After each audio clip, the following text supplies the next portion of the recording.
Hola, bueno, ahora estamos presentando el curso Modelos Predictivos con Machine Learning, que es un curso de EDX, ¿ya? Digamos, presentado por, digamos, José Andrés Cartuche y, digamos, todos los docentes ingenieros Luis Chamba y las asignaturas de inteligencia artificial. Ya, los detalles del curso de EDX son los siguientes. La duración de este curso son 4 semanas, quiere decir que durante todo ese curso el límite que, digamos, sería para completar todo el curso es 4 semanas. Se puede completar más pronto o menos pronto dependiendo del tiempo del usuario. El estado es que está disponible, digamos, en cada rato está disponible en la plataforma y no tiene, digamos, no hay una fecha, digamos, de no disponibilidad. Si usted se inscribe en ese curso, desde ahí comienza, digamos, la fecha de su curso hacia las 4 semanas. Ya, eso sí, digamos, este curso se presenta en dos accesos y por eso es que tiene un precio, que es $49. Y tiene, como dije, tiene dos accesos, que es el acceso libre y el acceso pagado. El acceso libre, evidentemente, es que te da el acceso a todo el material del curso y el acceso a todos los videos del curso y los puedes ver cuantas veces quiera, pero la diferencia es que no incluye el certificado verificado. Puedes completar todo el curso y puedes adquirir el conocimiento del mismo, pero no incluye un certificado verificado, que es importante para nuestro currículum. Y además presentan fechas límites. En cada video hay un cuestionario que completar, que este cuestionario también, o preguntas también, digamos, solo están disponibles cuando se paga el curso, pero aún así te ponen fechas límites. Eh, y, y lo último es que también hay una fecha límite que se llama fecha límite de acceso de auditoría, que es que, digamos, que si no se paga el curso hasta esa fecha se perderá el acceso al mismo, incluso tu progreso ya no podrás acceder a los contenidos del curso. ¿Ya? El pagado no tiene las limitantes del libre, se puede acceder al material del curso, tiene las notas calificadas y al final al completar el curso tiene certificado verificado. Ahí les dejo el link.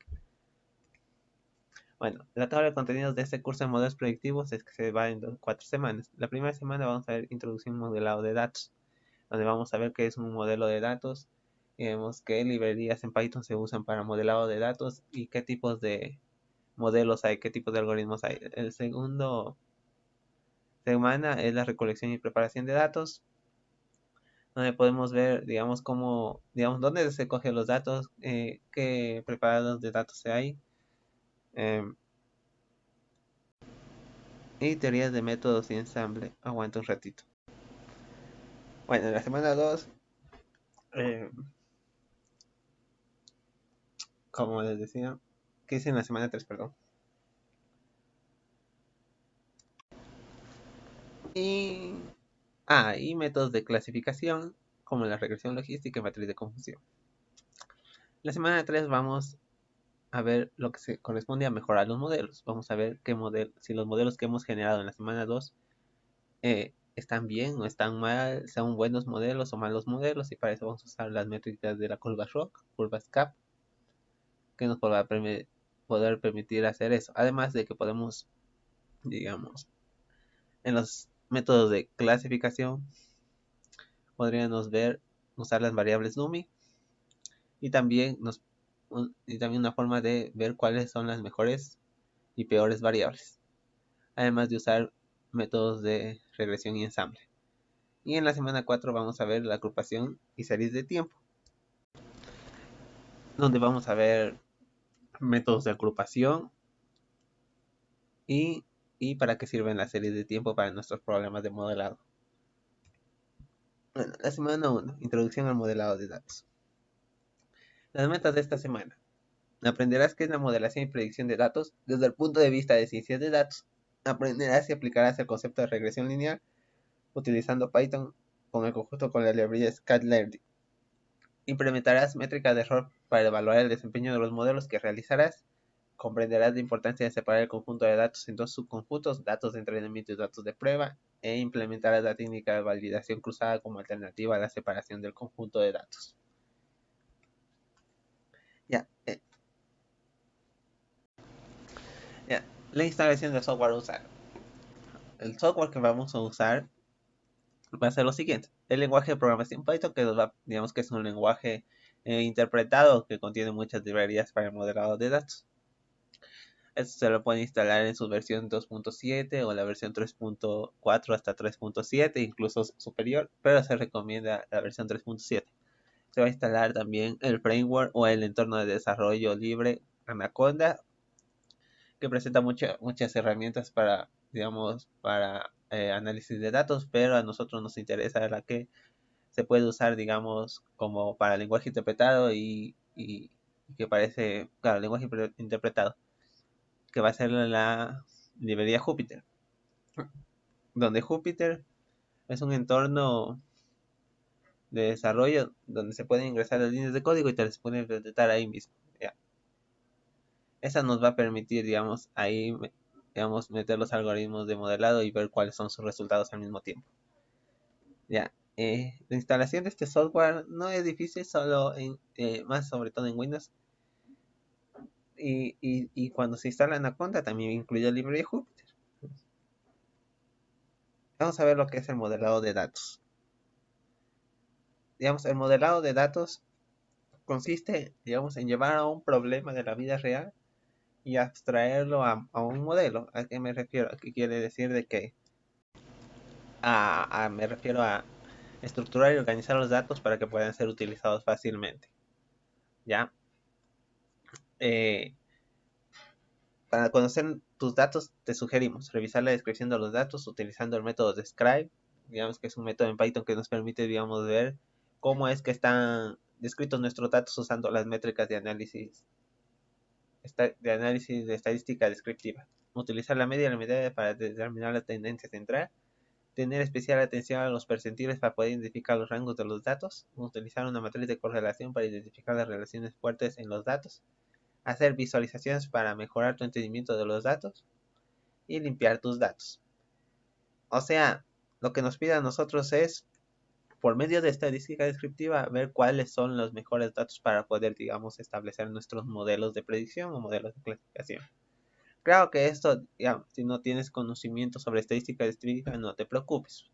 Gracias a las librerías de Python, la que vamos a ver a continuación después, nos ayudan, digamos, a poder saber, digamos, cuál sería, digamos, mejor nuestros datos y utilizar estas medidas estadísticas sin necesidad de saber la teoría, pero sí se recomienda saber la teoría de análisis y estadística descriptiva, sobre todo estas medidas para poder saber cuáles son nuestros datos, para poder saber cuáles o cómo se describen nuestros datos. Ya. Una vez familiarizado con los datos, falta ubicar el tipo de problema que tenemos. La siguiente figura que está a continuación muestra un diagrama propuesta por la librería Scanlearning, donde nos ofrece un método para la selección de algoritmos a utilizar dependiendo de las características de nuestro problema. La Scanlearning es una librería en Python donde ya están prácticamente implementados todos los algoritmos para modelado de datos para Machine Learning. Solo que, no, y digamos, estamos implementados fácilmente para que nosotros podamos utilizarlos de una manera fácil y sencilla. Incluso sin necesidad de saber conocer programación a alto nivel. Solo saber programación básica. Y ya, no, ya Scanlearning los clasifica a los modelos en 4 categorías. Digamos, tiene algunos algoritmos, pero están clasificados en 4 categorías. Los algoritmos de regresión, los que vemos aquí, los algoritmos de clasificación que vemos en esta forma rosada, la de clusterización y la de reducción, dimensionalidad reducida. Lo que aquí estas métricas nos indica, por ejemplo, que Scanlearning digamos, recomienda utilizar, digamos, cómo, digamos, qué saber utilizar algoritmos de clasificación, regresión, clúster y dimensión. Nos dice, por ejemplo, cuál es el tamaño de datos que deberíamos usar para esto y para esto. Aquí, por ejemplo, nos dice, digamos, si tienes mayores a 50 datos, está bien para usar los algoritmos. Pero si tienes menores a 50 registros, es mejor usar más datos, ya que estos algoritmos necesitan usar más datos para más entrenamiento. Con menos de 50 no se puede, digamos, predecir bien, entonces no serviría de nada o no serviría de mucho.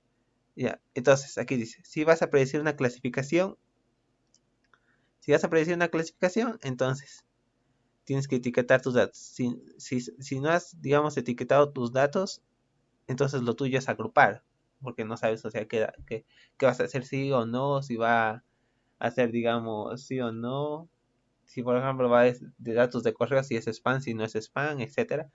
Entonces lo tuyo es agrupación o clustering, que es en inglés. O si, por ejemplo, tus datos están etiquetados o ya sabes qué es lo que vas a clasificar, entonces sí se recomienda un algoritmo de clasificación. Que si pueden ver aquí también hay más, como decir, recomendaciones para poder usar ese algoritmo que dice, por ejemplo, si tienes más de 100.000 ejemplos, se recomienda un algoritmo de clasificación lineal, o si no tienes otro algoritmo de clasificación. Pero bueno, esto vamos a ver más en los ejemplos, más detalle en los ejemplos. Acá, digamos, aquí decía que si no vas a predecir digamos, no vas a predecir una categoría, y va a predecir una cantidad, que recomienda el algoritmo de regresión. Si tú quieres predecir eh, si mañana, por ejemplo, Banco le interesa si va a tener ganancias mañana, o a qué cantidad, digamos, van a valer el precio de las casas, o a qué cantidad se van a devaluar las computadoras para mañana, para un determinado datos. Entonces necesitas regresión, porque eso sí, eso hace los algoritmos de regresión, predecir cantidades. Y en el caso de que no quieras predecir cantidad, pero tampoco es una categoría, entonces son los algoritmos de dimensionalidad reducida. Tipos de problemas de modelado de datos. Bueno, en modelado de datos tenemos tipos de problemas, tipos de aprendizaje. Para complementar el gráfico anterior, podemos decir, o podemos resumir, si va a predecir una clase o una categoría, tenemos un problema de clasificación. Si va a predecir un valor numérico en los datos, tenemos un problema de regresión. Y si vas a separar los datos en diferentes grupos, tenemos un problema de agrupamiento. Pero también hay tipos de aprendizaje. ¿Ya? Aparte, digamos, de los tipos de algoritmos que vamos a ocupar, también hay tipos de aprendizaje. Si tenemos datos etiquetados, tenemos un problema de aprendizaje supervisado. Si tenemos datos no etiquetados y queremos encontrar una estructura, tenemos un problema de aprendizaje no supervisado. Y si queremos aprender a partir de la interacción con un ambiente, tenemos aprendizaje reforzado. Eso lo vamos a ver a continuación. Los tipos de algoritmos de modelados. Ya, los tipos de algoritmos de modelados hay muchos, pero básicamente son... Ay, perdón. Pero aquí te presentamos los algoritmos más populares del área del Machine Learning en esta semana. Por ejemplo, aquí dice regresión lineal y regresión polinomial. La regresión lineal es el método matemático que modela la relación entre una variable independiente x y una variable independiente y por medio de una expresión lineal que busca asemejarse a medida de lo posible con los datos reales. Y la expresión lineal es la de una función lineal y es igual a mx más b. Entonces lo que se busca aquí es que los datos predichos se puedan comportar como esa línea. Básicamente es eso, nada más. La regresión polinomial. La regresión polinomial es muy similar a la regresión lineal, con la diferencia de que el modelo matemático que se intenta construir es un polinomio de grado n. Lo mismo que la regresión lineal, pero aquí se va a buscar que se comporten los datos por otra función que no sea lineal, que puede ser cuadrática, cúbica, hasta la décima incluso. Pero vamos a ver en los videos que hay que buscar una función que pueda, digamos, predecir bien los datos. Tampoco es, aquí quiero aclarar de que una función que sea el mayor grado significa una buena función predicha. No, eso no es. Eso no es. Incluso es al contrario. Bueno, eso se verá más adelante. Los árboles de clasificación y regresión son los que pretenden explicar o predecir una variable a partir de un conjunto de variables predictivas utilizando un conjunto de reglas sencillas. O sea, sería como decir en clasificación clasificarlo en este ejemplo 4 categorías, y en regresión decir, por ejemplo, clasificarlo también en 4, pero dependiendo del valor cuantitativo. Eh, Aquí quiere decir de que, digamos, en estas líneas, si x, digamos, tenemos un dato, y si vemos que este dato es menor o igual a 5 en este caso, vamos a entrar a otro nodo que dice y es menor o igual a 6, entonces va a ser sí, que es el amarillo, o no, que es el morado. Y si aquí y es menor o 4 entrando por acá por la derecha, va a ser sí, anaranjado o no verde. Aquí lo que se busca es ramificar el árbol, o sea, ponerle condiciones al árbol de tal manera que se pueda clasificarlo de la siguiente manera. Ya, las redes neuronales. Las redes neuronales artificiales son modelos que están inspirados en la biología. Esto significa que están formados por elementos que se comportan de manera análoga a las neuronas del ser humano. Consiste en un conjunto de neuronas artificiales conectadas entre sí, las cuales son capaces de transmitir señales entre ellas.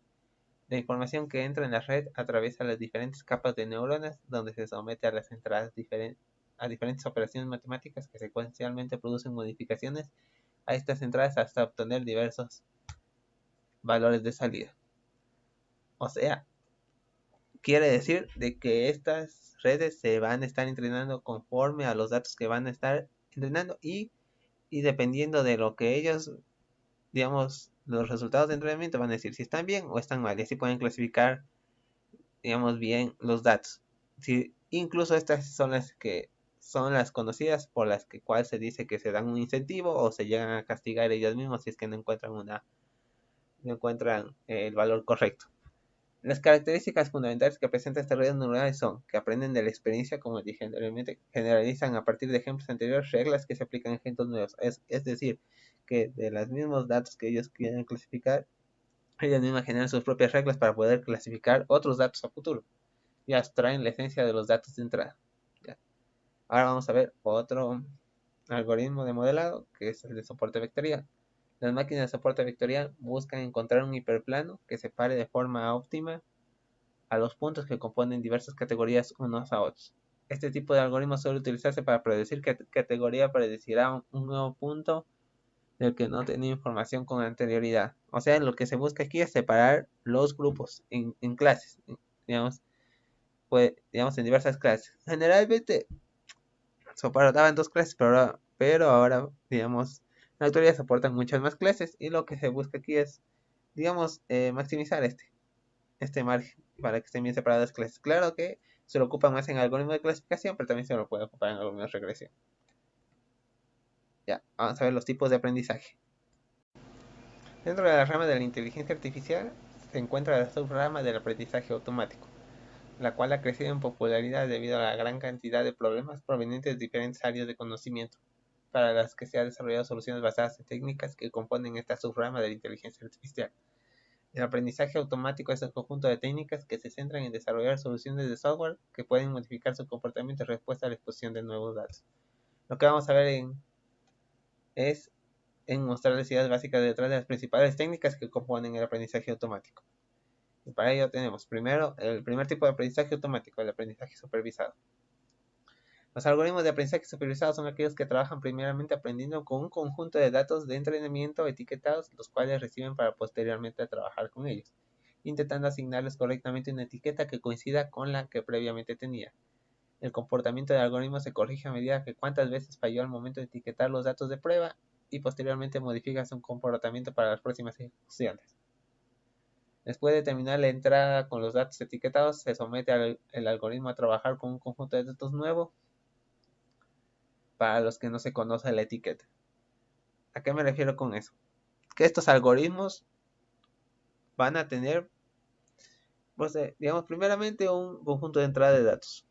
Entonces se van a entrenar ese modelo y se va a ajustar ese modelo para esa entrada de datos. O sea, estos algoritmos no aprenden así nomás, tienen que ser entrenados con un conjunto de datos de entrenamiento. ¿Ya? El algoritmo le dice, de este conjunto de datos de entrenamiento quiero que me dé esta salida. Entonces el algoritmo se ajusta y ya sabe. Y ya sabe, por ejemplo, qué datos van a pertenecer a esta categoría o qué datos, por ejemplo, o qué datos podrían predecir una variable. Entonces se hace el procesamiento y los clasifica. Entonces, digamos, en esta salida, por ejemplo, aquí vemos que aquí hay cuadritos, circulitos y amarillos. Nosotros le decimos cuadritos, quiero que me clasifiques entre categorías. Entonces el algoritmo entiende y ya en cuadritos morados, triangulitos anaranjados y circulitos celestes.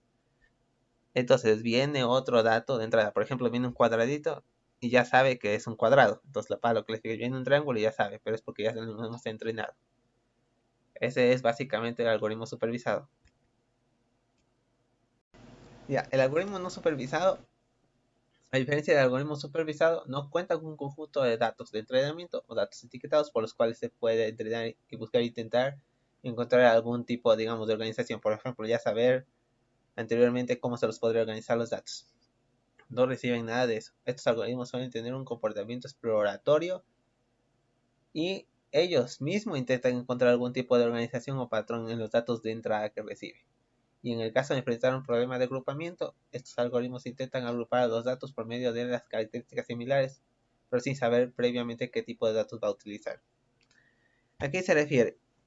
Aquí no sabe qué datos clasificar, no tiene un conjunto de datos, pero va a entrar a intentar clasificar la entrada en esos conjuntos de datos por medio de características, así que los va analizando bien. Y se va dando cuenta que, por ejemplo, aquí, digamos, son diferentes del color o son diferentes de forma, como algo así como el algoritmo los puede clasificar. Los procesa y los va clasificando como son. Entonces, por ejemplo, podría clasificarlo, como dije, como una categoría. Puede ser por el color, puede ser por la forma, puede ser por los dos. Entonces ya recibe otra entrada, ya previamente digamos que ya sabe cómo clasificar después. Ya, ya rápidamente reconoce y los va clasificando así a los datos de prueba. Pero aquí no se lo supervisa por alguien, como nosotros hacíamos anteriormente en el algoritmo anterior. El algoritmo reforzado se basa en modificar la respuesta del algoritmo utilizando un proceso de retroalimentación basado en un conjunto de recompensas y castigos, que le permite al algoritmo identificar cuando alguna de las acciones que realizó previamente obtuvo buenos resultados o fue un comportamiento que deberá evitar en futuras ejecuciones. Estas técnicas de aprendizaje intentan simular el proceso de aprendizaje humano, simulando la sensación de que el algoritmo aprende obteniendo información de cómo se modifica el mundo que lo rodea en respuesta a las acciones que produce. Aquí quiere decir de que él va a intentar clasificar cómo es, pero nosotros vamos a decir, ¿está bien o está mal? Si está bien, entonces tendrá una recompensa y sabrá que está bien clasificado. Y si está mal, evitará, digamos, volver a clasificar un elemento similar para eso. Evitará, digamos, hacer ese comportamiento que tuvo ese algoritmo. Y a la final los clasifica. ¿Ya? La librería Skilllearning. Bueno, vamos a ver sobre esta librería, es importante, por eso es que vamos a ver de qué se trata. Y significa que es una librería prácticamente solo para el uso de Machine Learning. Ahí mismo dice Skilllearning, Machine Learning in Python, que es prácticamente una eficiente librería herramienta para análisis de datos y minería de datos, donde nos podemos aplicar los algoritmos de clasificación, regresión, agrupamiento, podemos procesar los datos, selección de modelos, métricas de modelos, todo eso ya nos ayudará a esta librería y veremos. Y vamos a ver que con esta librería se nos va a hacer fácil, por lo menos usar los algoritmos para modelar los datos. El análisis de datos, la interpretación de nuestros datos ya corresponden en nuestra manera, pero también lo vamos a ver aquí. Entonces vamos a ver cómo se aplica esa librería y cómo se hace un modelado de datos usando unos ejemplos rapiditos y fáciles para entender, usando la herramienta de Jupyter. Bueno, creando nuestro primer modelo. Vamos a aplicar la teoría que vimos anteriormente. Así que vamos a importar los datasets de Skilllearning import load Boston. O sea, vas a importar un dataset que ya nos trae nuestra librería Skilllearning. Aquí se pone código Python y fácilmente se lo interpreta, ¿sí? No hay nada más. Aquí acepta todo código de Python y también acepta código Markdown, RAI, NVComper y código de encabezado. Bueno, esto les digo previamente porque así vamos a estar trabajando usando código Python, código de etiquetado, por ejemplo, para que vean este de aquí. Eh,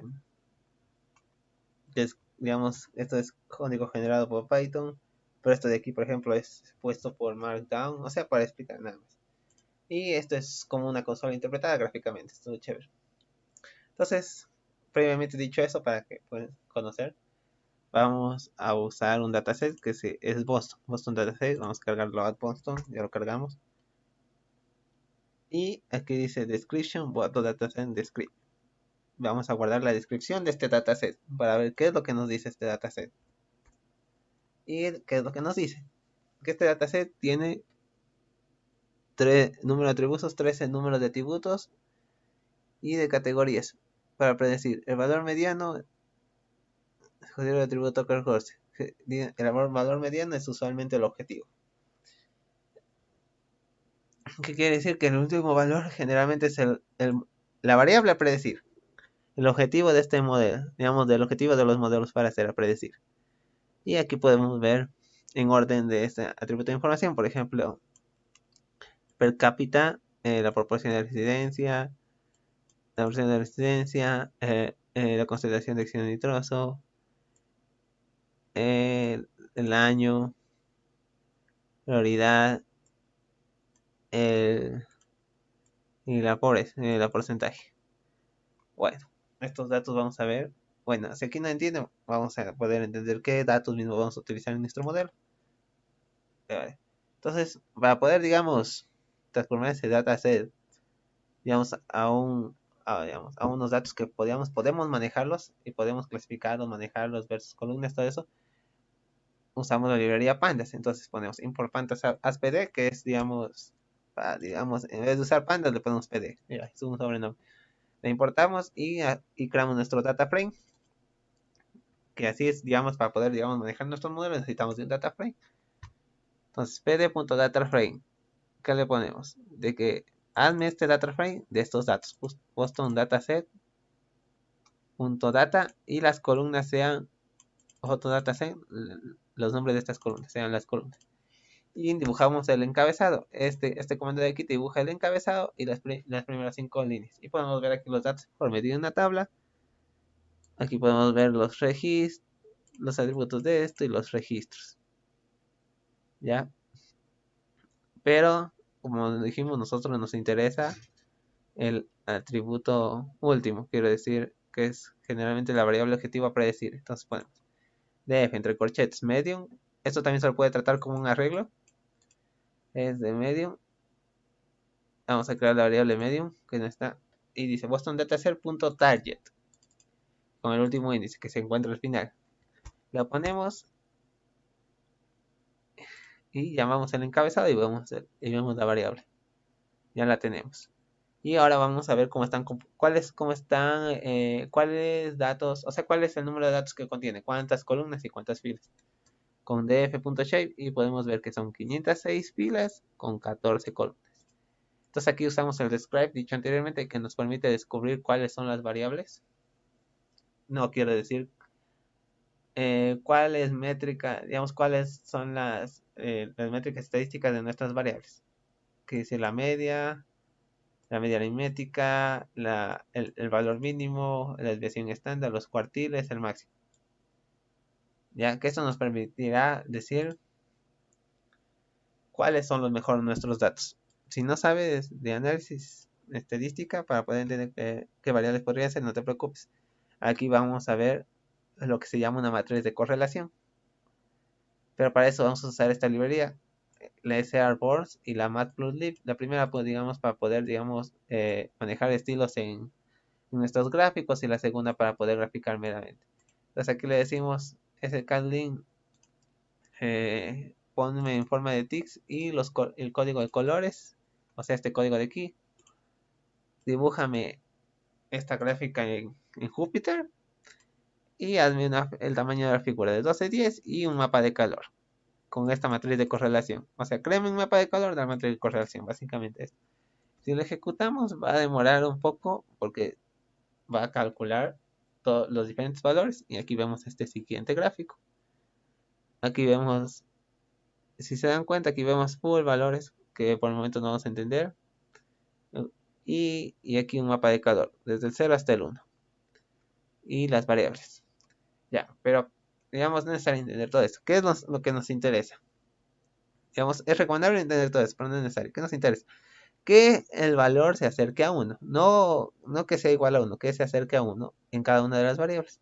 Como pueden ver aquí, toda esta diagonal se acerca a 1. Porque, ¿qué quiere decir? Mira, por ejemplo, la variable cream es igual a cream, o sea, el valor de correlación es igual a 1 porque es la misma variable. No, nos interesa saber que, digamos, esta variable con esta diferente variable tenga un valor acercado a 1.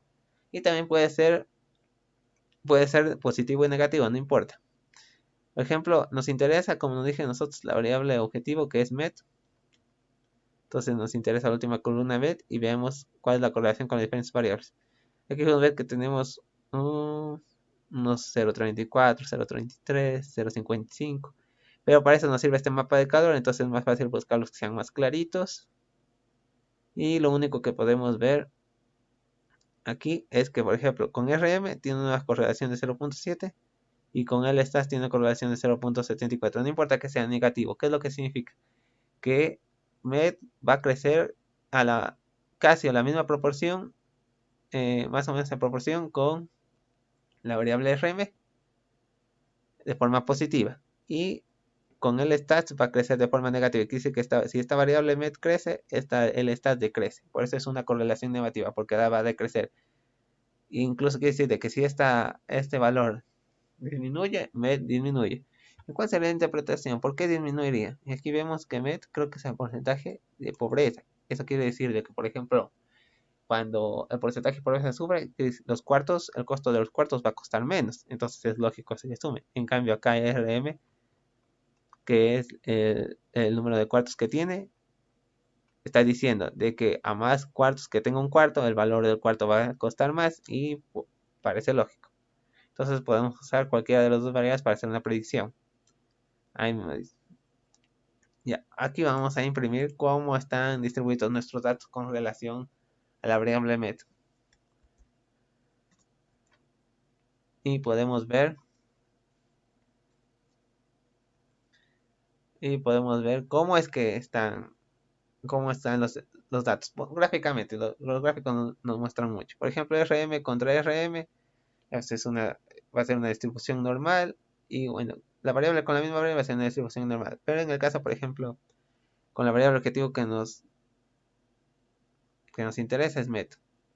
Por ejemplo, RM con MED, todos los valores como están. Parece que están diciendo que van a crecer. No todos. Están diciendo que todos están creciendo en la misma proporción. Con el stats es como que está decreciendo, quiere decir que a más porcentaje de pruebas, a menos. Ya, y esto nos permite, por ejemplo, saber qué variables es bueno o mala. Entonces, vamos a predecir nuestro modelo. Para ello, aquí vamos a usar una muestra de 10 datos, con una semilla de 100. Bueno, aquí vamos a decir que no solo traiga unos datos aleatorios con esta semilla. Le pongo esta semilla para que cualquiera, digamos, que vuelva a ejecutar este cuaderno, traiga la misma aleatoriedad de datos. Aquí es un poco de conocimiento bueno, para que sepan un poco de cómo es que saca la aleatoriedad, es dependiendo de la semilla. Si no le pongo, la semilla se calculará también, digamos, va a ser diferente y los datos y la aleatoriedad va a ser diferente. Pero si le pongo la misma semilla, va a traer los mismos datos aleatorios. Ya. Y aquí vemos que vamos a separar los datos en variable independiente y dependiente. Vamos a ahora utilizar RM para ver si con eso podemos predecir bien los datos. Vamos a RM, tráeme los datos de RM, punto value shape, no importa el número de filas, pero que sea una columna, y lo mismo ya. Vamos a traer con la variable MED, no importa el número de filas, pero que sea una columna. Entonces los guardamos y básicamente así va a ser nuestra fórmula, sería una fórmula del modelo. Que F es nuestro modelo, X es la variable de entrada y Y es la estimación. Se le pone un sombrerito porque quiere decir que es una estimación, no va a decir el valor real, no es como una función, no, una estimación, es diferente, ¿ya? Que va a ser, digamos, como que decir, va a ser lo real, va a ser más o menos un aproximado, ¿ya? Entonces, para crear nuestro modelo, por el momento vamos a usar el método de regresión lineal, ¿ya? Que, claro, el futuro digamos, en clases posteriores va a haber otros métodos que vamos a usar, pero bueno, vamos a usar el método de regresión lineal. Entonces, vamos a traer esta librería que ya le importé, skillalinear.linear, linear regression, ya, y vamos a traer del método de regresión lineal, entréname estos modelos. O sea, el método de regresión lineal, entréname estos datos de X y Y.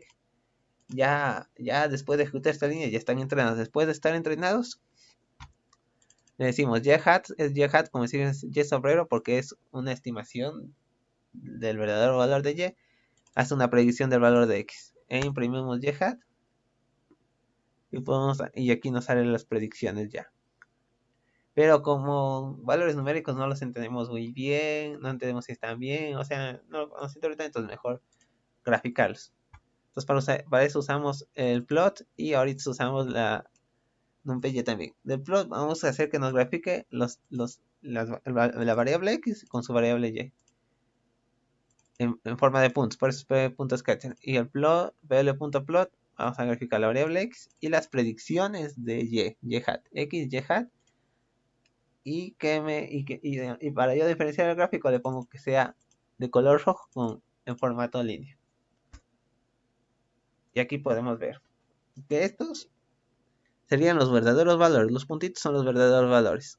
O sea, para cada x es y. Quiere decir que, por ejemplo, más o menos aquí que es un 6.1, correspondería a un 16, que son los verdaderos valores. Pero las predicciones son más o menos, son la línea. Quiere decir que si ingresamos un nuevo valor, por ejemplo 6.2, nos va a estar prediciendo más o menos 20. Si le damos un 7, nos va a estar prediciendo un 30. Y a lo mejor el valor real puede ser un 31, 32, pero más o menos se quiere acercar ahí. Por eso era regresión lineal. Recuerden que regresión lineal era que el modelo de datos se parezca a una línea y las predicciones se parezcan a una línea. Ya, básicamente lo que está haciendo es una línea de predicción. Eso es. Ya. Entonces, vamos a ver, por ejemplo, como dije, qué predicciones, digamos, nos predecirán para los nuevos datos. Porque ya entrenamos datos de entrenamiento. Ahora vamos a poner datos de prueba. Por ejemplo, 6, 6, 5 y 7. Y test points y significa que me predizca los valores de estos. Y los graficamos. Y aquí vemos que son los puntitos naranjas, son las predicciones. Y corresponden a esa línea. Pero una predicción no necesariamente, como le dije, significa de que sea el valor real.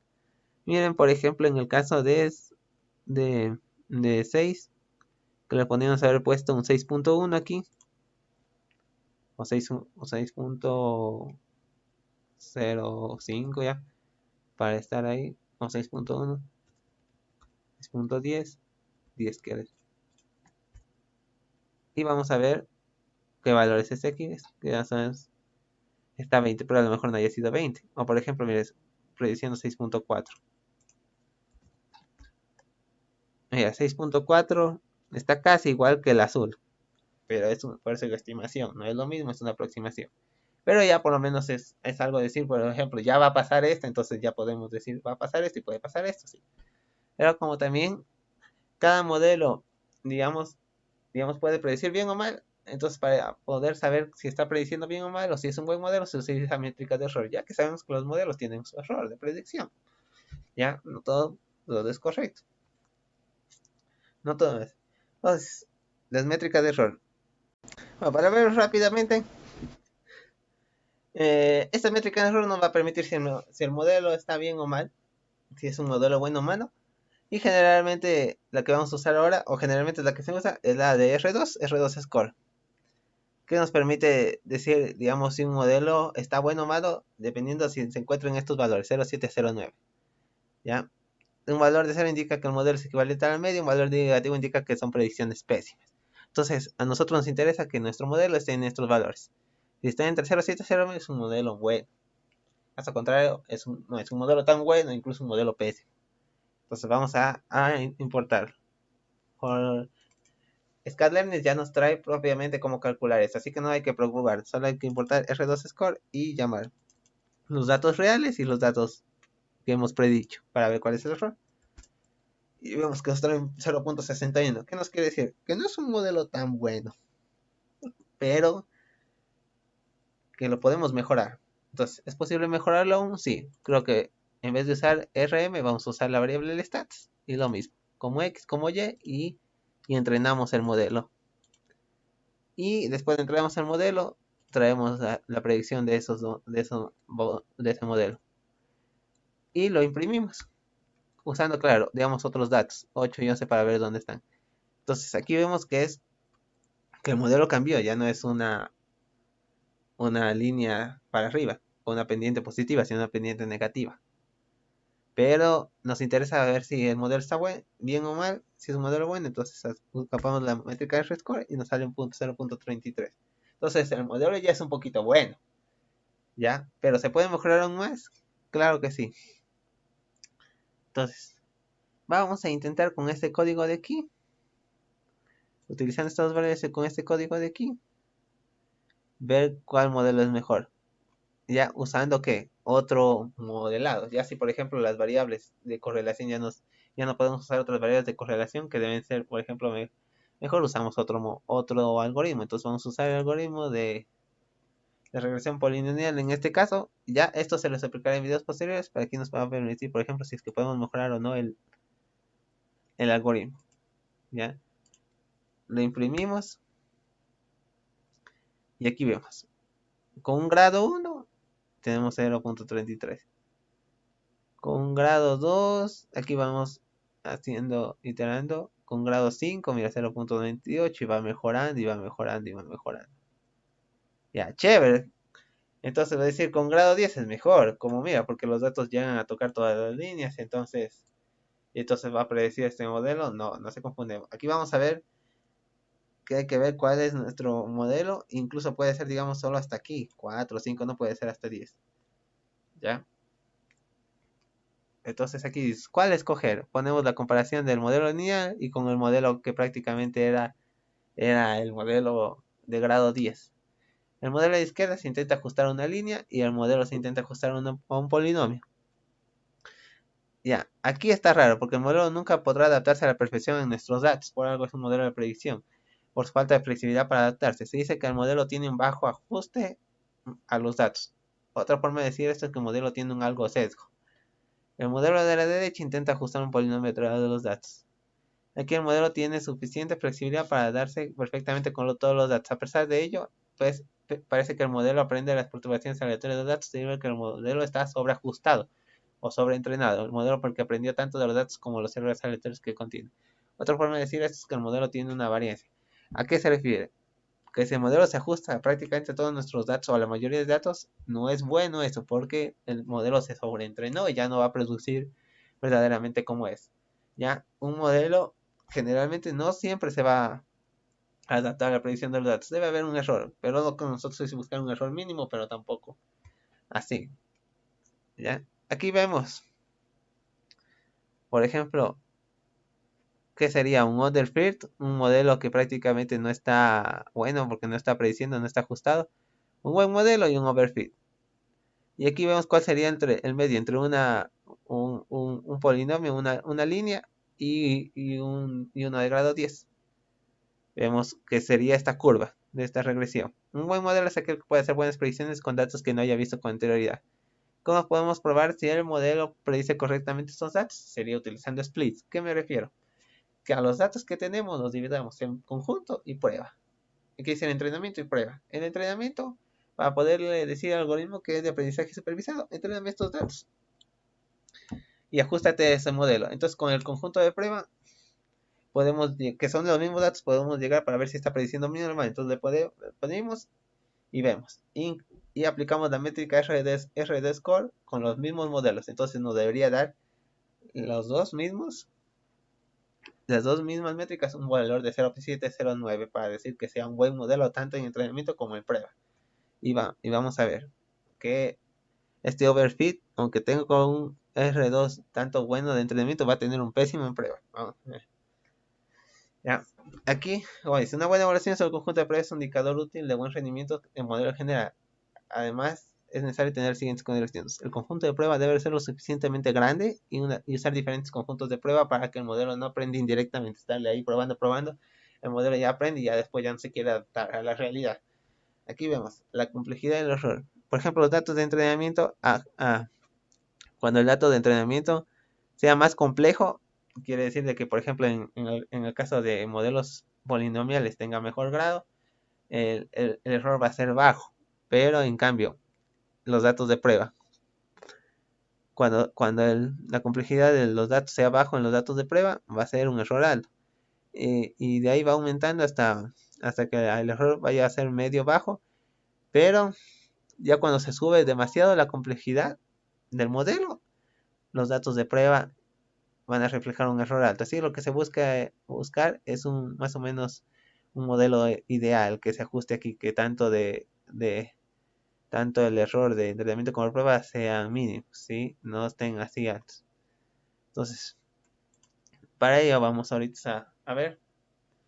Aquí otra vez usamos x y y, las mismas variables, y vamos a usar un split. Xtrain, xytrain, ytest, y llamamos de esta librería. Lo bueno es que ese Carleni ya puede hacer un split. Nosotros tenemos que traer este método. Nada más. Train test split, le pasamos x y y, y el tamaño de prueba quiero que sea del 33% de los datos que tengo. Con esta semilla, para que nos traiga los mismos datos y separe los mismos datos. Hacemos esto y hacemos esto y llamada. Y bueno, ahí ya ejecuté las líneas. Lo que pasa es que otra vez se me cerró. Lo que pasa es que tenía que ejecutar otra vez las líneas. Bueno, y aquí traemos el tamaño de f, el tamaño de x, el tamaño de los datos de prueba y el tamaño de los datos de entrenamiento y de prueba. Entonces aquí vemos que los datos reales del data frame son 20. Entonces de aquí son 20, pero los de entrenamiento son 13 y los de prueba son 7. Como era el 33%, está bien. Dijimos que el 33% de todos los datos para que sean de prueba y el resto sean de entrenamiento. Entonces, ya teniendo los conjuntos de datos de entrenamiento y prueba, hacemos una gráfica interactiva para ver cuál sería nuestro mejor modelo y respetando las métricas. Entonces, por ejemplo, aquí empleamos, vemos que mira, el error está mejorando de entrenamiento, el error también está mejorando de prueba. Pero ya al subirle más, mire, el error de prueba ya se disminuyó, pero el entrenamiento mejoró. No, entonces hay que buscar el modelo ideal. Que estén, aquí no, mira, aquí ya disminuyó, aquí ya aumentó. Sería este. Este sería el modelo, digamos, este sería el perfecto, ya que ahí se mantienen más o menos las métricas. No sea un polinomio de grado 3. Ya, pero vamos a ver otra método de validación de nuestros datos que es cross validation. Una alternativa al método de división de datos es el llamado validación cruzada. Con esta técnica, en lugar de realizar un split, se generan múltiples cortes pero en tiempos diferentes. Como estamos viendo, o sea, una manera es, digamos, hacer lo mismo que el split, pero en diferentes tiempos. Que dice que no va a coger lo mismo, los mismos datos de entrenamiento con los mismos de prueba, sino va a estar variando, variando, variando. Utiliza un parámetro K, el cual indica cuántas veces se repetirá la división. Cada vez que se realiza el corte, se construye un modelo de predicción y se evalúa. De ahí se saca, digamos, en cada corte se saca las métricas de error y a la final se hace un promedio de las métricas para ver más o menos cuál sería la más cercana al error que nos mostraría una vez puesto en producción. Ya sería un error ya real, ya más o menos un modelo que nos daría ese error ya real. Ahora vamos a entrenar con un K4. Vamos a tener un modelo 1, modelo 2, modelo 3 y modelo 4. El error reportado es el promedio de los K ciclos. Y aquí vamos a ver, skiplennis.kfold. Lo bueno de esto es que ya no, digamos, para poder traer la validación cruzada ya nos trae un método con kfold. Con kfold le pongo que sea de tamaño 4. Y aquí traigo los datos. El data, traigo, digamos, de F, todas las dos columnas, el stats y meds. Y aquí creo un for para poder, por ejemplo, imprimir cómo es que está dividiendo los datos en entrenamiento y prueba. Y aquí vemos. De entrenamiento está cogiendo estos y de prueba está cogiendo estos. Esto solo se refiere a los índices. En el entrenamiento otra vez está cogiendo 0, 1, 2, 3, 4 y de prueba 5, 6, 7, 9 y aquí de entrenamiento. Lo que quiere decir es de que está cogiendo diferentes datos tanto de entrenamiento y de prueba y no son diferentes, o sea, no se repite. No lo hace de forma aleatoria como uno piensa, sino a él va bien. Entonces, así se lo puede entrenar, se puede ver entre el modelo y el modelo ya no se entrena indirectamente con los datos. Es para evitar eso, que el modelo se llegue a entrenar. Entonces, y aquí lo vamos a entrenar el modelo usando el mismo for, usando el mismo kfold. Xtrain, Ytrain, X333, Xtest y entrenamos el modelo con Xtrain, Ytrain digamos, de la primera iteración del primer conjunto de datos. Hacemos la predicción y calculamos la métrica.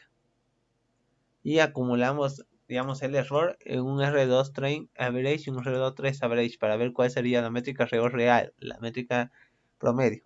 Entonces, vemos que en la primera interacción, o sea, en la primera K tiene este error 0.59 y 0.53, el segundo, el tercero y el cuarto. Y haciendo un promedio de los cuatro, más o menos nos da el error real que podría tener este modelo, que sería 0.61 de entrenamiento y 0.53 de prueba. ¿Ya? Pero, ¿qué pasa aquí?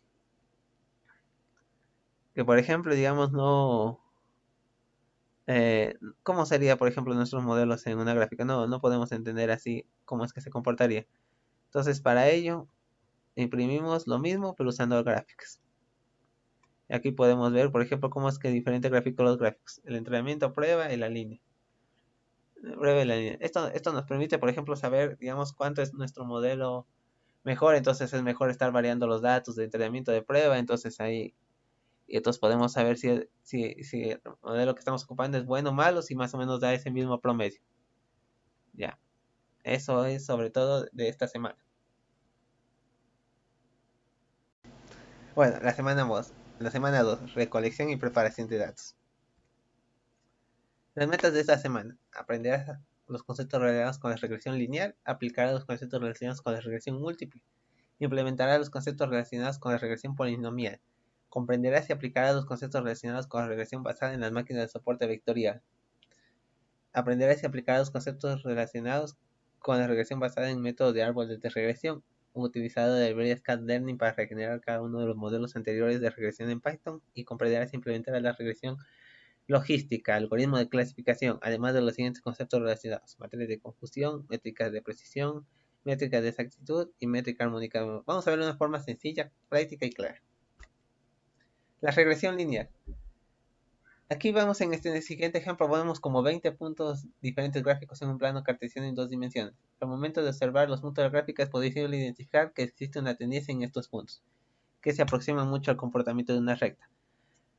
Nuestro objetivo es descubrir qué recta es la que aproxima para poder, digamos, predecir futuros valores, ¿ya? Entonces, para ello aplicamos las siguientes fórmulas, que claro, en este curso no vamos a ahondar en cómo se aplican las fórmulas, porque Python ya nos da resolviendo eso por medio de la librería Cat-Learning. Pero es bueno conocer cómo es que llega a calcular la fórmula de la regresión lineal. ¿Cómo llega? Claro. Aquí vemos que calcula el promedio de X, el promedio de Y, de los datos anteriores de X y de Y. Y recordamos que aquí, bueno, estas L está en medio, estaban usando el ejemplo anterior. La variancia, la pendiente y la ordenada para llegar a calcular al final la ecuación de la regresión lineal. Y graficamos la ecuación de la regresión lineal con otros datos que podemos ver cómo es que llega, cómo es que está aquí, cómo sería nuestro modelo ya con estos datos. Pero estos serían otros datos. Entonces, uniendo tanto los datos reales como los que se predijo, se puede ver que aquí la tendencia de los datos está mismo a una línea recta. Aquí recordemos de nuevo que el modelo de predicción intenta abarcar todos los datos que tenemos, pero no en su totalidad, ese no es su objetivo, solo la mayoría que pueda predecir. Los modelos de regresión solamente se aproximan a los datos, generan ecuaciones que nos permiten predecir qué valor de la variable dependiente Y se obtiene incluso para valores de X que nunca antes se han presentado. Vamos a ver en un ejemplo. Bueno, vamos a ver un ejemplo de regresión lineal. Vamos a traer los mismos datos del ejercicio anterior. Load Boston. Vamos a importar la librería pandas, las pandas y transformar nuestro data frame. Y agregando a la librería, quiere decir agregando a la variable objetivo, met. Y vamos a imprimir el encabezado. Ya. Y vemos cuántos datos tiene, que son 506 filas y 14 columnas. Ya, eso no hay nada en perderse ahí. Vamos a hacer los datos de correlación con respecto a esta variable y los vamos a ordenar para ver cuáles variables serían de escoger. En este caso, lo que se imprime aquí sería la variable met, que tiene 1, y vemos que aquí comienza que RM es la que tiene más correlación de todas las variables y el stats. Claro, una correlación negativa, pero cualquiera de los dos sirve. De ahí todas tienen una correlación no tan buena. Entonces vamos a hacer una regresión con una variable. Vamos a coger la que tiene mejor correlación, el stats. Ponemos en X y en Y. Y creamos el split de datos, que como que ya enseñamos anteriormente, cómo crear un split de datos. Con el 33% de datos de prueba. E imprimimos los últimos 5. Y aquí nos da un array. Y vamos a utilizar el modelo de regresión lineal. Importamos de la librería Scat Learning Linear Model la regresión lineal. ¿Y qué decimos? Creamos el modelo de entrenamiento. Instanciamos la regresión lineal punto fit, que aquí ¿qué queremos decir? Entréname con estos datos de entrenamiento XY, Xtrain y YTrain. Ya tenemos una regresión. Entonces, con eso predecimos los valores de entrenamiento. Para YTrain heads, predecimos los valores de entrenamiento para Xtrain y para Xtest. Entonces, predecimos los valores de entrenamiento y de prueba. Y aquí importamos los gráficos para ver cómo es que están mostrados los gráficos en una gráfica. Entonces, importamos la librería Matplotlib, NumPy para manejar números. Decimos a Jupyter que grafica en el cuaderno. Y graficamos los datos de entrenamiento como puntos, los datos de prueba como puntos. Y este XPlot es para poder, digamos, crear una línea, digamos, distribuidos entre 0 y 40. Unos datos entre 0 y 40. Y que nos los presente no importa con qué número de fibras, sino con column. Esto es para básicamente representar cómo es que está representado nuestro modelo en una línea, porque estamos usando regresión lineal. Y predecimos de Xplot, Yplot para poder dibujar y graficamos el modelo. Claro, de línea roja representado una línea. Y lo que vemos aquí, generalmente lo que hace la librería Matplot es primero graficar con color azul y después con color naranja. Entonces quiere decir de que los datos de entrenamiento van a ser con color azul, la otra prueba con color naranja y la línea roja va a ser el modelo de predicción. ¿Cómo es que está prediciendo? Mira cómo los datos de prueba están más o menos y de entrenamiento están más o menos dichos a una línea, pero no completamente a una línea, sino cercanos. Entonces este modelo no estaría tan ajustado a nuestros datos, o sea, tan correcto a nuestros datos. Entonces para eso vamos a ver qué es lo que nos dice la métrica R-score. Y nos dice que tanto de entrenamiento como prueba están con un 0.5354, entonces no es un modelo tan bueno. Entonces, eso es por una parte cómo es que se usa el método de regresión lineal. Ahora, regresión múltiple. El método de regresión múltiple es básicamente usar más variables independientes. ¿Ya? Entonces vamos a usar, digamos, de la variable X, todas las variables menos la met y la chas. Que me borre de esas columnas. Vamos a usar todas las variables menos S. Y la variable Y va a ser la variable met que vamos a predecir. Hacemos un split de datos.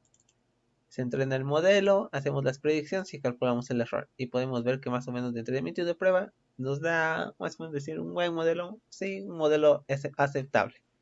Claro que el R2 en entrenamiento subió, pero la validación bajó. Ponemos una variable más significativa como el stats. Y si el conjunto, si el conjunto de datos completo, ya. Entonces, decir que buscando las variables, prediciendo más o menos todas las variables con regresión lineal nos da este conjunto de entrenamiento, pero nos podría dar mejor una métrica usando otros modelos, es lo que vamos a ver. Ya, la regresión polinomial.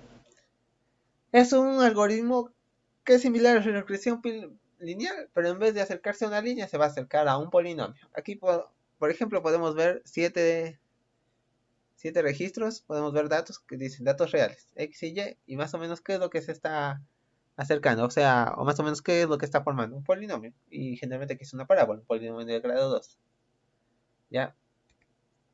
Entonces, para calcular una regresión polinómica, se utilizan las siguientes fórmulas, que no vamos a ahondar en eso porque Python ya nos va a hacer ese proceso,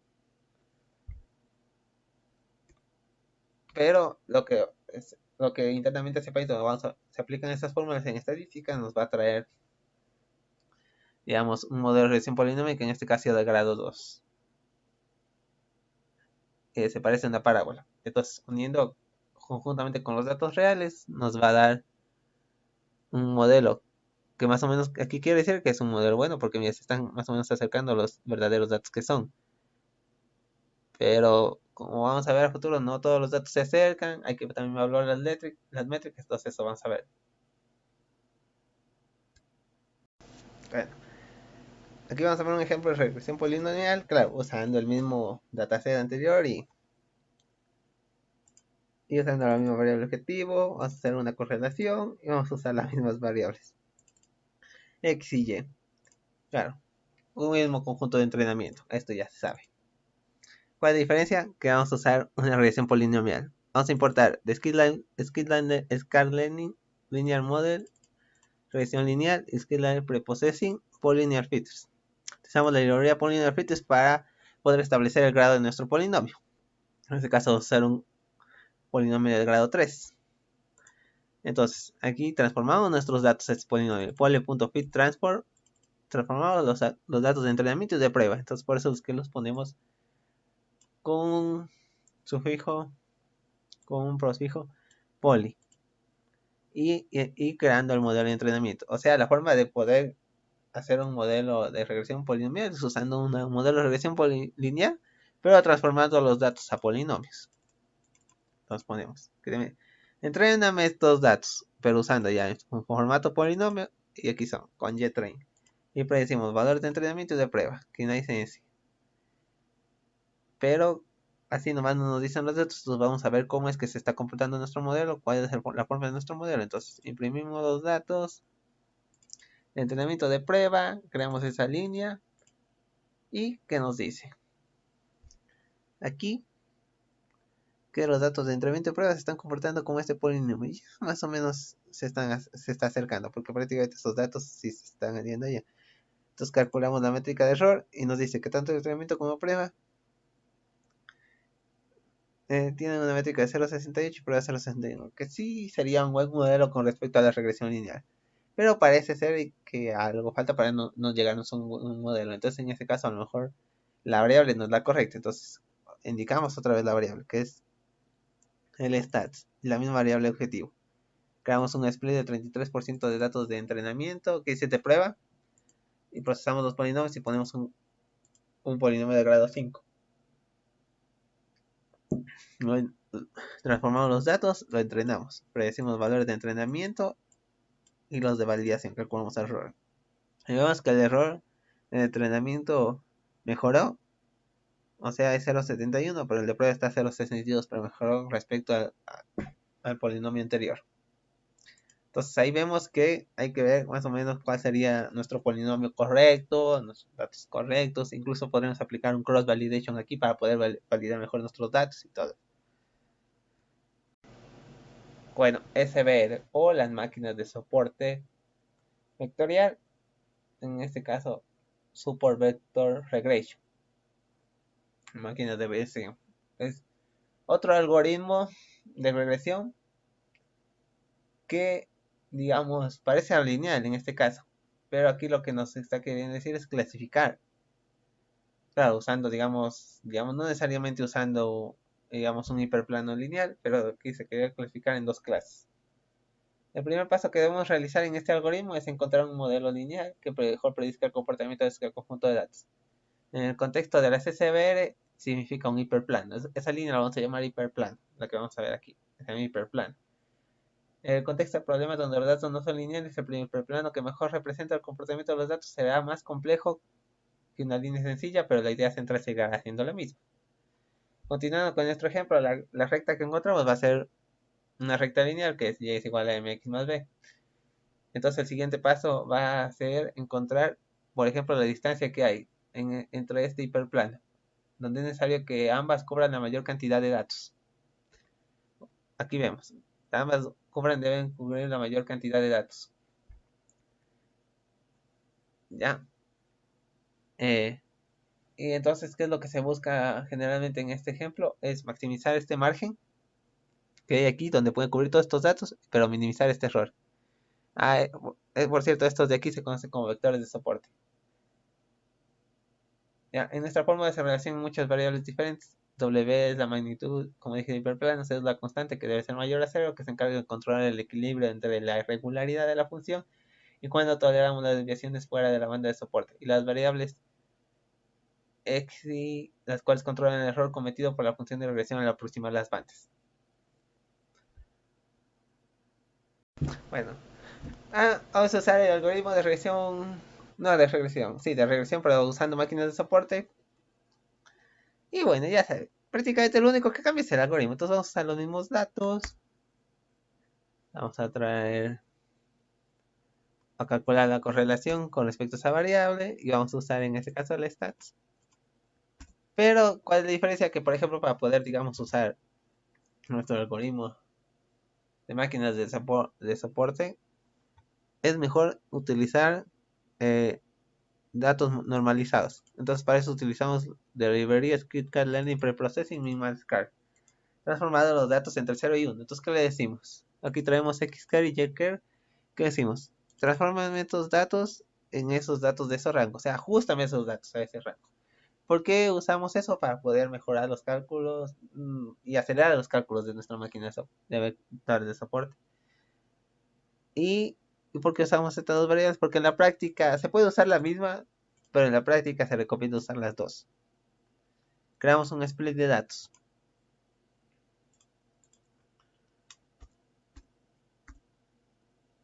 Y aquí pueden ver la documentación de cómo se usaría de diferente manera, que les recomiendo ver cómo se ve de diferente manera los algoritmos de máquina de soporte y los tipos de uso. Bueno, aquí vamos a ver, a crear tres tipos de algoritmos de reclasificación, ya que aquí depende de un kernel. Eso sí, el algoritmo de reclasificación depende de un kernel para ver cómo es que sería nuestro hiperplano. En este caso va a ser un tipo de kernel RBG, en este caso va a ser un tipo de kernel lineal y polinomial. En el RGB se le pone el valor de epsilon y en polinomial se le pone el grado, que sería el grado 3. Creamos y entrenamos el modelo. Por ejemplo, primero para RBG, entrenamos el modelo con datos de entrenamiento y prueba, con el ray shapes para transformar y entrenamos el datos de entrenamiento y prueba. Pero no nos dice muy gráficamente ahí, no nos dice así, gráficamente nos dice mejor, entonces lo graficamos y vemos cómo los datos están comportando. Ya.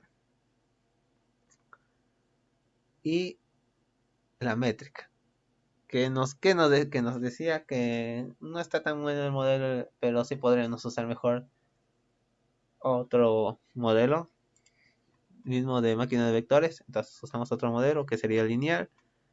Y vemos aquí la métrica, creo que parece ser que el RBF es mejor. Y usamos el polinomial entonces para ver.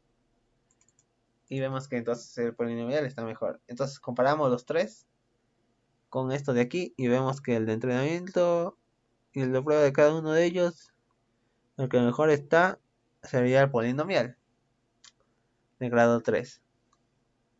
Pero como ven, están aquí ajustados los datos de 0 y 1. Entonces mejor mostremos los datos reales. Entonces vamos a mostrar los datos reales, ya con los datos como deberían ser, ya no transformados. Y igual, podemos ver aquí cómo están nuestros datos. Los árboles de regresión.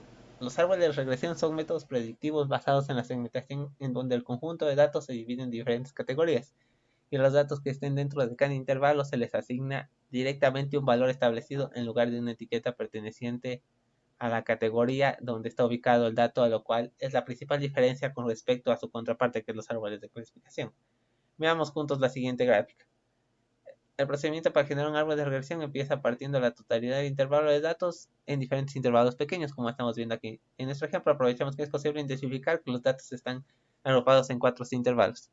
Por ejemplo, aquí el intervalo que va entre 1 a 0.25, de 0.25 a 0.5, de 0.5 a 0.75, de 0.75 a 1. Entonces vamos a separar estos intervalos con líneas agudas y vemos que todos los valores dentro del primer intervalo se acercan más o menos a 10. Los del segundo se acercan más o menos a 15, o sea, o están más o menos por ahí, 15. El tercero están como que cercanos, va alejándose a 20 y el cuarto están otra vez a 15. Entonces, esos valores que se están acercando, cada intervalo, estos conjuntos de datos, van a ser nuestro conjunto de reglas, basado en el valor de x que tiene la variable y representarlas en forma de un diagrama. Quiere decir más o menos que de 0,25 a 0, quiere decir de 0 a 0,25 va a ser más o menos por 10. Quiere decir que ese sería el valor a predecir. De 0,25 a 0,5 será 15, de 0,5 a 0,5 será 20, de 0,5 a 0 a 1 quiere decir va a ser otra vez 15. Entonces, ponemos esas líneas que serían y creamos nuestro árbol. Más o menos que esa sería nuestra representación gráfica de nuestro árbol. Si es mayor a 0,5, va a preguntar, si es mayor a 0,35 es 15, si no es 20. Si es mayor a 0,5, menor a 0,5 va a ser mayor a 0,25 es 15, si es menor a 0,25 es 10. Y así es como nuestro algoritmo de regresión va a clasificar nuestro modelo y va a decir, entonces otro modelo de entrada, va a decir más o menos un 0,4, es menor a 0,5, pero es menor a 0,25, entonces el valor va a ser 15. Y así va a ser el valor de predicción. Y vamos a ver un ejemplo. Que claro, nuestro ejemplo, digamos, así digamos, graficaría nuestro árbol más o menos diría dónde está el dato con respecto, claro, en este caso a la variable x. Y así vamos a ver con otros, así vamos a ver con otros datos en práctica. Bueno, vamos a ver en la práctica cómo se usan los árboles de regresión. Se utiliza el mismo tipo de datos y lo transforma el data frame y agregamos la variable objetivo. Sacamos la correlación y preparamos los datos. Eso sí, la librería, usamos la librería misma en Scal para poder ajustar nuestros datos a 0 y 1 para poder mejorar nuestros cálculos, que el algoritmo de regresión si lo necesitará. Y claro que esto se recomienda mejor. Y usamos un split datos, tanto de entrenamiento como de prueba. Y ahora sí, importamos de nuestro algoritmo de la librería ScarLearning.tree, importamos Decision Tree Regreso, que es el algoritmo de regresión. Ya, este algoritmo de regresión nos permite pasarle un parámetro que es más o menos cuál sería la máxima profundidad, que en este caso le ponemos 2. Creamos el modelo de entrenamiento, ya tenemos 3, lo entrenamos y lo predecimos. Y aquí lo graficamos y vemos más o menos cómo está, con el gráfico anterior, cómo está hecho nuestro árbol de regresión, más o menos qué quiere decir, de que más o menos en este segmento de datos va a estar más o menos por 0,8. En este segmento de datos va a estar más o menos por 0,7 y así. Ya. Pero, o sea, esta sería la manera de verlo conjunto con nuestros datos. Queremos verlo más o menos como árbol, para menos entender cómo entender. Entonces, importamos de la librería scalearning.tree export graphic, que sería más o menos como podríamos representar el árbol en nodos, ya como ramas, árboles. Y imprimimos este export graphics y podemos ver aquí que más o menos x0 más o menos yéndose a este valor, va a traer este valor, pero no entendemos muy bonito esto porque está en arreglo. Entonces es mejor, digamos, decirnos en gráfico como este de aquí. Así que yo les recomiendo bajarse esta librería que es Graphics en Windows y importarla aquí for graphics import saucer y le pasamos esta exportación anteriormente hecha. Aquí es para guardarla, esta línea de comentarios es para guardarla en una imagen externa o nomás lo graficamos y aquí no, ya más o menos podemos ver ya aquí cómo están los datos ya graficados como árbol. Vemos que de 0.10, si es menor a 0.6 se va para acá, si es menor a 0.8 se va para acá. ¿Y qué valor nos devuelve este de aquí? Si es mayor a 0.8 nos va a devolver este valor de aquí. Y así se graficaría el árbol. Este sería de profundidad 2, 0, 1, 2, con 4 hits. Y vamos a ver si este modelo es bueno o malo, usando las métricas R2 Score, y vemos. El entrenamiento es 0.68 por 0.58. ¿Podemos mejorarlo? Sí. Vamos a aumentar la profundidad. A hacer de 5, lo entrenamos. Predecimos el valor de entrenamiento de prueba y lo dibujamos y calculamos el error y lo dibujamos y mejoramos que R2 Score mejoró. De entrenamiento 0.79, de prueba 0.59. Eso sí, mejoró un poquito más de prueba. Está mejor este modelo que el anterior. Y lo imprimimos en forma de árbol. Vamos a ver cómo está en forma de árbol. Y vemos que es un árbol ya muy grande. ¿Sí? De 5 de profundidad. Así está.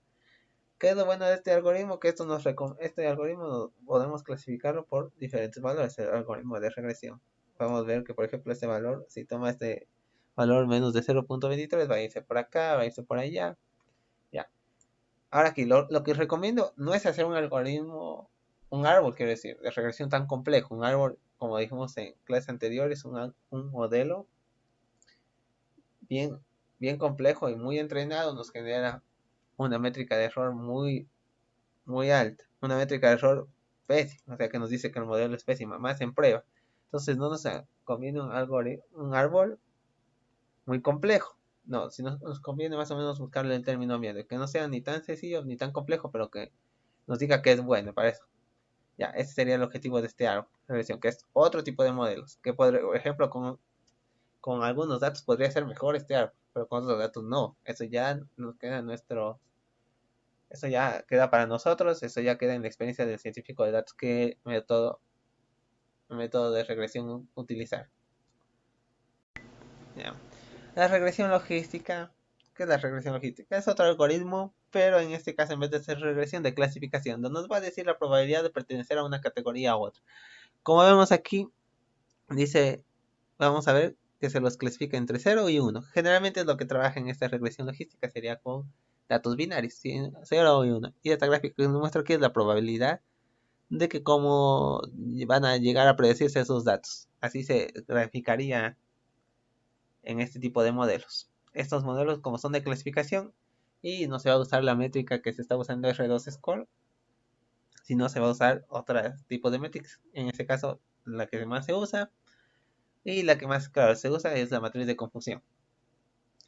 Como vemos aquí, la matriz de confusión es prácticamente como es una matriz formada de 4 elementos, donde vamos a tener representados nuestros datos actuales y los datos de predicción. Nuestros datos actuales va a ser tanto positivo o negativo, que dice tanto 0 o 1, lo que se haya clasificado. Y la predicción también va a ser tanto positivo o negativo. ¿Cuál es lo particular de esta matriz de confusión? Es que, digamos, los datos de predicción pueden ser positivos, pero y también pueden haber sido realmente positivos, quiere decir verdaderamente positivos, por true positive. Pero también los datos de predicción que haya predicho nuestra modelo pueden haber sido positivos, pero en realidad han sido negativos, quiere decir que han sido unos falsos positivos. Entonces, en cambio, también puede ser que nuestro modelo de predicción haya predicho negativamente, pero en realidad han sido positivos, entonces son falsos negativos, y haya predicho negativamente y realmente son negativos, son verdaderamente negativos. Aquí vamos a poder ver cómo es que ha clasificado nuestro modelo y cuál sería nuestro porcentaje de esta matriz de confusión para poder determinar si es un modelo bueno o malo. Ahora supónganse que a lo mejor aquí está produciendo más positivos y aquí digamos más positivos, pero en realidad son negativos y pero y acá está produciendo menos negativos, pero en realidad son más negativos, entonces eso es lo que nos podrá permitir ver esta matriz de confusión. Y deberían ser los porcentajes menores. Aquí también hay métricas de esta matriz, creo que vamos a ver a continuación.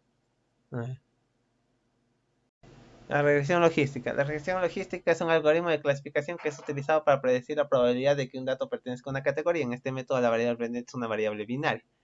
Entonces, digamos, vamos a usar un algoritmo de clasificación.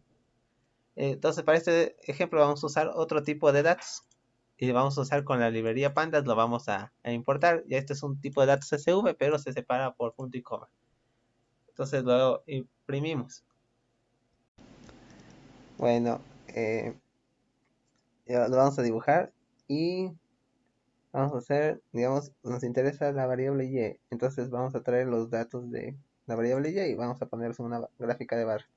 Entonces lo que podemos ver aquí es que de la variable y hay muchos que se inclinan en no y hay pocos que se inclinan en que sí, así que si aplicamos un modelo de predicción, prácticamente nos va a predecir no y no nos conviene, ¿sí? Entonces para eso nosotros debemos aplicar otras métricas que son el resampling, que nos permite, por ejemplo, dividir los datos y poner los datos como iguales. Bien, puede ser un submuestreo o sobremuestreo. El submuestreo consiste en eliminar registros aleatorios de la clase mayoritaria, lo que puede causar pérdida de información. Y el sobremuestreo es duplicar registros aleatorios de la clase minoritaria, lo que puede causar un sobreajuste. Como vemos aquí, por ejemplo, el que está con más datos es no, entonces podríamos aplicar un submuestreo. Entonces vamos a traer los datos del no y del sí, los imprimimos y vemos que de los datos del no hay como 4000 registros y los datos de sí hay como 521. Entonces vamos a hacer un ejemplo, digamos, un de no.sample de los 521 con esta semilla.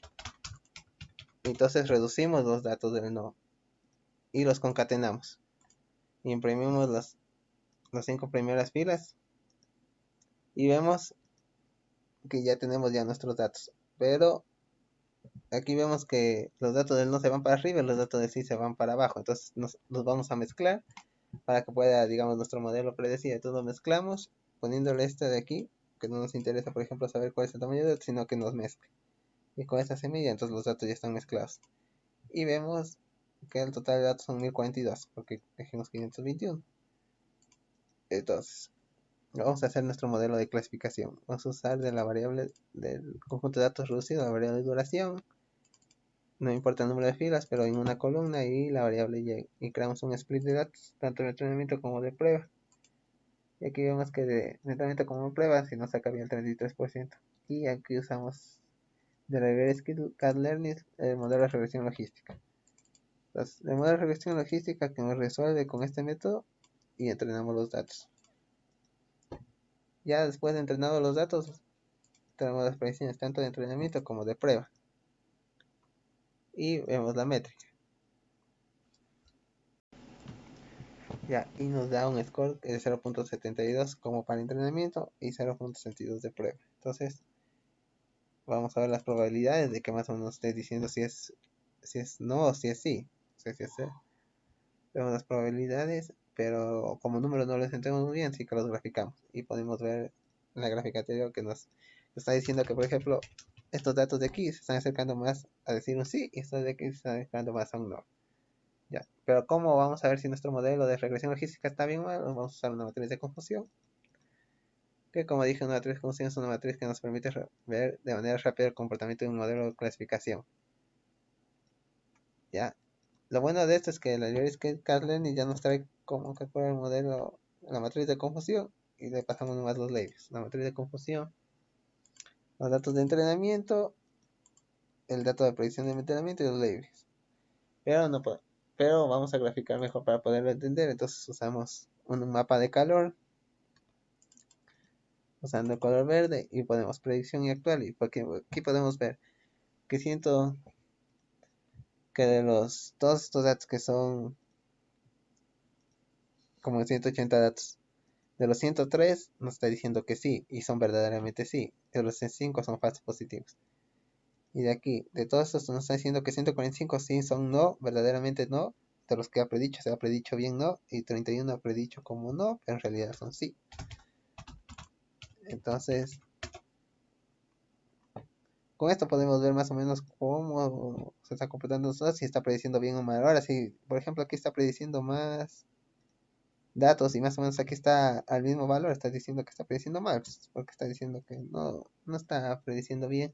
No hay aleatoriedad de los datos. Entonces, para poder ver, digamos, más o menos en valores cuál modelo está bien o no, vamos a usar métricas mismo, partiendo de la base de la matriz de confusión.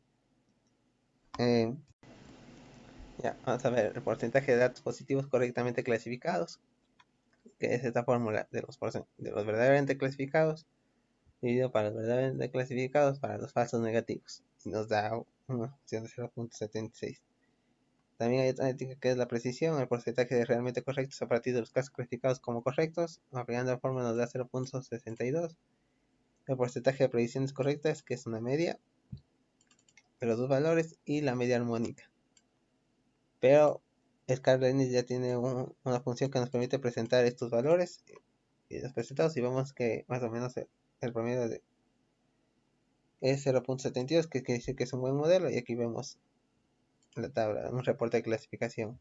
Está diciendo que de sí hay una precisión de 0.77, pero 0.72. Quiere decir que está prediciendo bien los verdaderamente positivos, pero los falsos positivos a lo mejor están muchos. Y en no, quiere decir que no está prediciendo bien los verdaderos negativos, pero los falsos negativos verdaderamente son negativos. Eh, Bueno, en esta semana vamos a ver mejorando los modelos. En la tercera semana ya vimos cómo poder realizar los modelos y con las métricas podemos ver cuál es un buen modelo o mal modelo, pero acá vamos a poder mejorar la calidad de nuestros modelos. Las metas de esta semana son analizar la calidad de los modelos de clasificación generados utilizando curvas ROC y curvas CAP, reconocer las situaciones adecuadas para el uso de las variables DUMI y la importancia de utilizarlas para la preparación de los datos, aplicar diferentes métodos de selección de variables para conservar aquellas que son relevantes y generar matrices de correlación para identificar el tipo de relación y la correlación entre variables y reconocer a través de gráficas aquellas que aportan mayor información al modelo. Las curvas ROC es la métrica que nos permite determinar la sensibilidad entre los verdaderos positivos y los falsos positivos. Lo que nos interesa es que esta gráfica haya el mayor área bajo la curva posible. Si hay un mayor área bajo la curva, quiere decir que nuestro modelo es un buen modelo de predicción. En el caso de que se acerque como una línea, quiere decir que es un modelo pésimo. Y las curvas CAP es lo mismo que las curvas ROC, con la diferencia de que acá se aplican ya a los datos reales. Ya nosotros queremos predecir cuáles mismos serían los datos en la vida real, y aquí sería para un científico de datos nos permite si el modelo es rentable o no. Claro que en este caso, por ejemplo, aquí dice Perfect Cap, que aquí ningún modelo se va a acercar aquí, porque prácticamente debería decir que es un modelo demasiado real, y dijimos que los modelos no deben siempre estar cerca, que no predicho a los valores, que nunca un modelo se va a ajustar a todos los datos. Este es un buen modelo y este es un modelo random que prácticamente es como que no estuviera prediciendo, sino prácticamente solo dando valores aleatorios. Lo vamos a ver a continuación. Entonces, vamos a ver aplicar las curvas ROG y CAP en nuestros modelados de datos. Vamos a preparar los datos. Vamos a preparar los datos de este archivo de datos SV y vamos a decir que la variable sí me reemplace por sí un 1 y por 0 y por no un 0. ¿Ya? Vamos a usar datos binarios. Vamos y traemos nuestros 5 datos. Ya están nuestros 5 datos y vemos con el check más o menos cuántos datos. Bueno, aquí podemos ver. Vamos a usar el number sampling porque recordemos que en el ejercicio anterior aquí ganaban prácticamente las variables no. Entonces hay que reducir las variables, que sí hay que reducir el conjunto de datos. Por eso cuando nos reducen, lo reducimos, lo concatenamos y lo mezclamos y aquí está. Y vemos cuáles son los valores que están iguales. Ahora usamos un split para el conjunto de datos directamente de prueba y usamos la regresión logística para entrenar nuestro modelo y predecir nuestros modelos. Acordamos la métrica que vimos que anteriormente nos da un 0.72 y vamos a aplicar la curva ROC, que es la curva de característica operativa del receptor, mejor conocida como ROC. Un método adicional para medir la calidad de un modelo de clasificación binaria. Para aplicarlo se contrasta con el PTPR con el FPR para cada probabilidad de predicción. O sea, el porcentaje de casos positivos correctamente clasificados y el porcentaje de casos negativos incorrectamente clasificados. Claro que este cálculo no lo vamos a hacer nosotros, sino el Scikit Learning ya realmente nos hace por él. Entonces ya solo hay que importar ROC curve y el score de error de la curva ROC, nada más. Y lo único que hay que hacer es aplicarle. Primero tenemos la probabilidad de predecir, no la predicción, porque la predicción siempre nos da o 0 o 1, no, la probabilidad de poder predecir esos valores. Con el XTest nos interesa que solo sonara la probabilidad de predecir 1, eso lo decimos en Python, y utilizamos ROC que nos devuelve 3 variables y damos como parámetros la probabilidad de, ¿cómo se llama? El jet es real y la probabilidad, y calculamos este score y lo graficamos, y aquí podemos ver la curva ROC, que aquí lo que nos interesa de esta curva de valor es que sea el mayor área posible digamos, dentro de esta curva y en esta línea. Si la curva se apega a esta línea, quiere decir que es un test muy malo, un modelo muy malo. Y si se está yéndose acá más al área, más pegado acá hasta acá, es un test muy bueno. Y nos da el score de ROC 0.72. Entonces vamos a usar una regla de dedo para el área bajo la curva, que digamos entre 0 y 5 equivalente aleatorio, que prácticamente no nos sirve de nada ese modelo. De 0 a 5 a 6 es un test malo, incluso así. De 0 a 6 a 0.35 es un test regular. De 0 a 5 a 0.10 ya es un test bueno, ya puede ser considerado bueno. Ya con este ya. De 0.9 a 0.95 un test muy bueno. Y de 0.95 a 0 muy bueno para ser cierto, porque prácticamente es decir como que está prediciendo ya los datos bien. Y recordemos que un modelo que está prediciendo bien es equivalente a un modelo sobreajustado, sobreentrenado que no está, a la real no está prediciendo. Muy bueno. Entonces, nuestro trace debería estar entre muy bueno y muy bueno. Ahora vamos a ver las curvas CAP.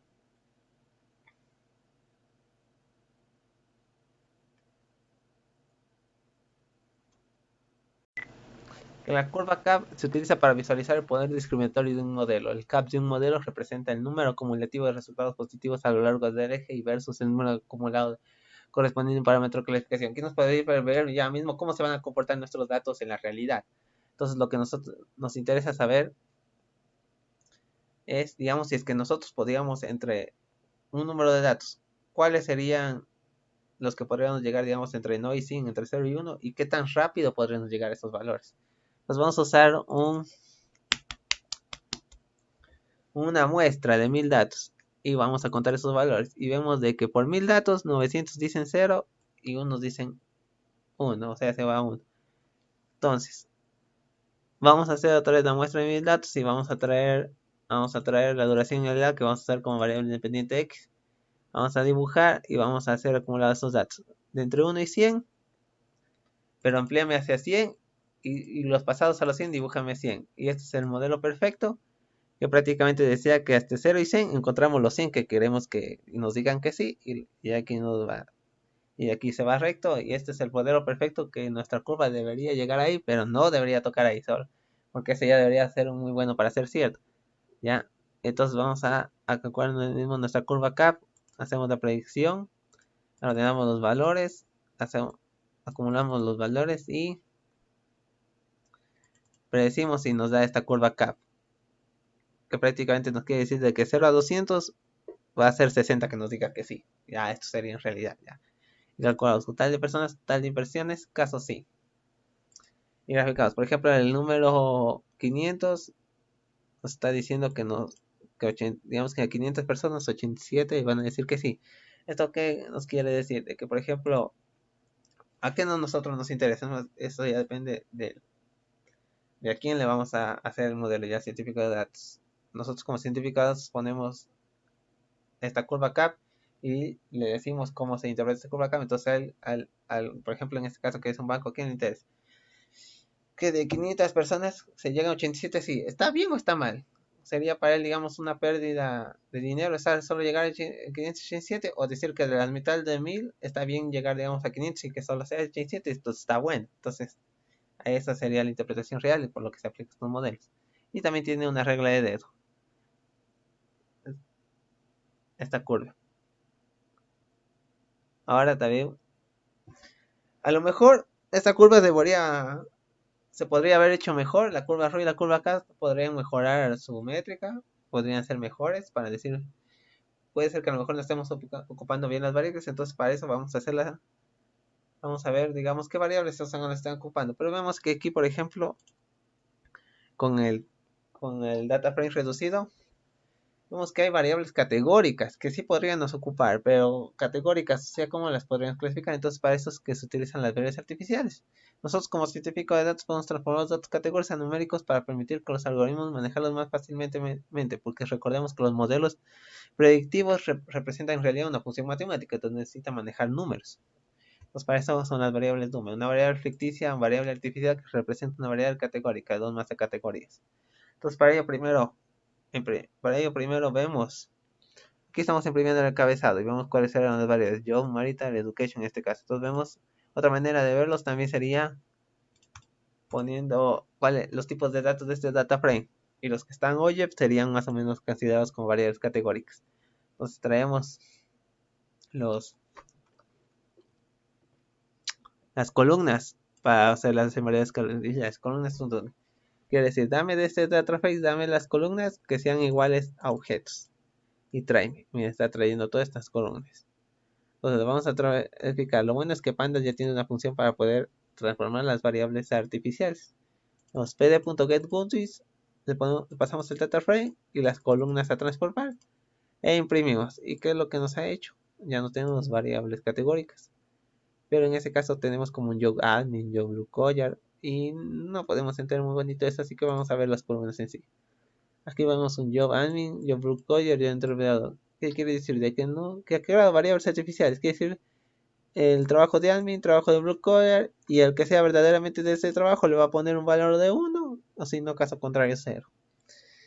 Ya, pero así nomás, las variables presentan una trampa. O sea, no, digamos, habría un error.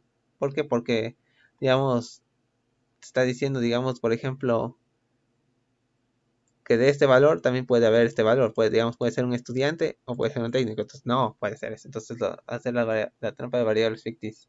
La trampa de variables ficticias, estos métodos más variables son multicolineales. En términos más sencillos, es cuando con una variable podemos predecir las demás. La consecuencia de utilizar variables multicolineales es que nuestro modelo no puede usar correctamente esa información. Para evitar caer en esa trampa ficticia, Python ya, digamos, hay que reducir el número de categorías, por lo menos reducir en -1. Afortunadamente Python lo hace de forma automática. Entonces, vamos a abrir las categorías y decimos que eliminemos el primero. Este es nuestro método para poder eliminar. Y ahí ya traemos nuestros datos y vemos. El job require, el bro retirer. Aquí podemos ver incluso el estado. Podemos decir que aquí el estado está casado, está soltero. Y en el caso de que no tenga los dos, quiere decir que se lo toma como divorciado. Que en el caso que era arriba. Eso. Ya, con eso ya podemos hacer un undersampling. Y ya podemos, digamos, sacar estas variables que no podemos ocupar las varias categorías para poder mejorar nuestro modelo. Aplicamos, predecimos, graficamos y vemos que la curva ROC ha mejorado mejor. ¿Sí? Entonces, ¿podríamos, digamos, buscar otra variable que mejore nuestra curva ROC? Sí. Eso ya es el criterio del análisis del científico de datos. El método de selección de características relevantes. Este método nos permite poder elegir las variables relevantes para poder, digamos, poder llegar a predecir nuestros datos. ¿Cuáles serían las variables relevantes de la cual una variable objetivo se apoya para poder predecir? Ya que no todas las variables son relevantes, incluso podrían ayudar no ayudar, pero ayudar a hacer nuestro modelo mal, o sea, a disminuir que el modelo predictivo sea bueno. ¿Sí? Así que no poner, digamos, todas las variables a decir, a predecir, que mande a predecir, no es relativamente bueno porque incluso puede empeorar nuestro modelo. Entonces se debe elegir variables que realmente sean relevantes. Para ello hay dos tipos de algoritmos para poder elegir estas variables. Bueno, en realidad hay tres, pero aquí generalmente se conocen dos, que son forward selection y backward selection. Entonces, para poder elegir las variables de forward selection, es de que se va agregando generalmente una variable y si mejora nuestro modelo, se lo deja. Se lo guarda como mejor conocido. Se va otra vez agregando una variable y otra vez se lo pone. Y si mejora, se lo guarda. Y si, en cambio, si empeora, se regresa al modelo actual y se elimina esa variable. Y así se va eligiendo cuáles serían las variables relevantes cuando hay un modelo que está como mejor conocido, no mejora. Quiere decir que el modelo no mejora. Y backward selection es lo mismo que el forward selection, pero en vez de, digamos, de agregar variables, va eliminando las variables. Entonces, aquí va eliminando las variables. Y va quitando una. Y si mejora, entonces guarda ese modelo como mejor conocido y otra vez. Y otra vez. Y si va así quitando una, entonces va mejorando los modelos. Y así va haciendo otros modelos. Y claro que hay un tercero donde utiliza los dos. Puede agregar variables y también puede eliminar variables.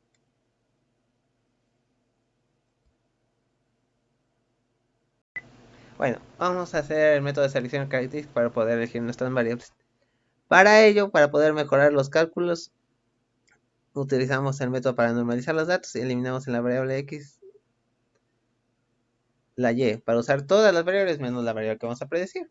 Y ya normalizados los datos, ya podemos hacer un split de datos. Entonces utilizamos lo que Skillcat-Learning nos da, eliminación de características recursivas, que es un método de Skillcat-Learning para poder elegir las mejores variables. Ya solo lo importamos y para ello, digamos, necesitamos elegir nuestro modelo de entrenamiento. Entonces creamos el modelo para estimar. Esto es ya dependiendo de nosotros. Lo que hace nomás es usar el mismo modelo de eliminación de caracteres recursivos, utilizar el modelo y para ver si nuestro modelo mejoró o entrenó y ahí va eliminando, agregando variables. Está libre este método. Entonces, utilizamos el método de regresión logística y le pasamos a RFF, el estimador, o sea, este es nuestro modelo. Quiere decir, dame las 8 mejores variables. Eso quiere estar diciendo aquí, dame las 8 mejores variables de este selector. Y de este selector entrenamos con X-Train y con Y-Train. Y imprimimos del selector los soportes y el ranking. Los soportes, por ejemplo, las variables que ha usado y el ranking. O sea, esas, digamos, cuál sería el ranking que ha podido elegir esas variables. Entonces, imprimiendo aquí vemos todos estos valores. Y vemos que, por ejemplo, la cuarta columna es la elegida. ¿Ya? Y si contamos los trues son 8. Y si vemos el ranking, vemos que, por ejemplo, todos los que tienen true son unos. Y los demás valores son los no elegidos. Pero, por ejemplo, hay mejores valores relevantes que estos. Por ejemplo, la segunda columna es mejor relevante que esta, que la primera. Entonces, imprimimos esos datos del reducido, pero no podemos ver aquí cuáles son las variables elegidas. ¿Cómo las podemos ver mejor cuáles son las variables elegidas? Entonces, para eso utilizamos estos códigos. Este de aquí, dejamos el mejor variable, eliminamos la y que me localice solo las mejores variables y aquí nos localice cuáles son las mejores variables en tabla. Usamos la regresión logística solo para entrenar estos datos con esas mejores variables y predecimos solo esos datos con estas mejores variables y graficamos anteriormente y nos da la curva ROC que ha mejorado con 0.82, con 8 mejores variables. Podríamos estar tanteando con mejores variables, con 7, con 6, a ver si nuestro modelo mejora o empeora, pero ha mejorado y esto es decir que es un buen modelo de predicción. Ahora vamos a ver los métodos de ensamble. Los métodos de ensamble o métodos combinados intentan ayudar a mejorar el rendimiento de nuestros modelos de Machine Learning, a mejorar su precisión. Este es un proceso mediante el cual se construye estratégicamente varios modelos de Machine Learning para resolver un problema particular. ¿Sí? El aprendizaje en ensamble del modelo no es diferente. El ensamble es el arte de combinar un conjunto de diversos modelos para improvisar sobre la estabilidad y el poder predictivo del modelo. Los modelos pueden ser diferentes entre sí por una variedad de razones. Puede haber diferencias entre la población de modelos, puede haber una técnica de modelado diferente y puede haber una hipótesis diferente. Quiere decir que podemos usar diferentes modelos para poder construir ya un verdadero modelo que se aplique mismo a nuestra situación de la real y que sea un buen modelo mismo, pero buen modelo de predicción. Y eso es lo vamos a ver a continuación. Bueno, los métodos de regresión y ensamble nos quiere decir, por ejemplo, cuál es nuestro mejor modelo para predecir y nos ayuda a mejorar el rendimiento del modelo de Machine Learning utilizando diferentes modelos de predicción. Aquí vamos a usar otro tipo de datos y vamos a usar estas librerías, la NumPy, Pandas, Matplotlib, SERS y las métricas y el modelos. Hacemos la lectura, el escribimos y preparamos los datos. Claro que, por ejemplo, aquí podríamos, digamos, hacer, digamos, el modelo de entrenamiento. Ya de una vez separar el modelo de entrenamiento y más o menos decir, por ejemplo, cuál sería el error. Pero vamos a hacer, por ejemplo, regresión lineal. Ya sabemos cómo usamos la regresión lineal y nos da un error cuadrático de 1.6. Aquí estamos usando otro tipo de error, un error cuadrático. Quiere decir de que, digamos, tanto de entrenamiento como prueba nos debería dar un error de 0, ya acercándonos al 0. Y aquí no, usamos la normalización de datos para poder, digamos, decir, digamos, si el valor de 0.2, digamos, el real corresponde a 0.2, sí, entonces un 0.2 con un 0.2 está bien. Pero digamos un 0.2 con un 0. Algo, entonces más o menos se van a estar ubicando los datos. El objetivo de estas gráficas es estar viendo que se acerque a la línea. Esta vez sí es que se acerca a la línea, que todos se estén comportando como esta línea. Entonces la regresión lineal no se comporta como esta línea, mira este error. Entonces vamos a aplicar la máquina de vectores de soporte vectorial para regresión. Aplicamos y vemos que el error ha mejorado un poco. Entonces, pero entonces usamos con otro kernel, un polinomial de grado 3. Y el error no ha empeorado, no ha mejorado, estaba mejor el otro. Usando un árbol de regresión, vemos que el error ha mejorado, se está acercando a la línea y usando mejor el método de selección de variables está a 1.04, no ha mejorado. Entonces, ¿cómo sabremos cuál sería nuestro mejor modelo? Entonces, para usamos el método de ensamble. Se utiliza diferentes algoritmos de aprendizaje para obtener un mayor rendimiento predictivo que se podría enfocar de cualquiera de los algoritmos. Pero para ello, el Scala-Learning ya nos trae algunos métodos de ensamble. Entonces traemos for scala-learning.ensamble import random forest regression. Es decir, un algoritmo de regresión de bosque. ¿Qué significa bosque? Que va a tener diferentes árboles. Quiere decir, es que este método de ensamble va a usar diferentes algoritmos de regresión para ver cuál sería nuestro mejor. Vamos a crear un bosque, ya no sería un árbol de regresión, sino un bosque de regresión. Donde busca regresión, el único parámetro que se le pasa son como decir 100 estimaciones que se va a hacer. Se lo entrena y predecimos valores de entrenamiento y prueba y los dibujamos y calculamos el error cuadrático.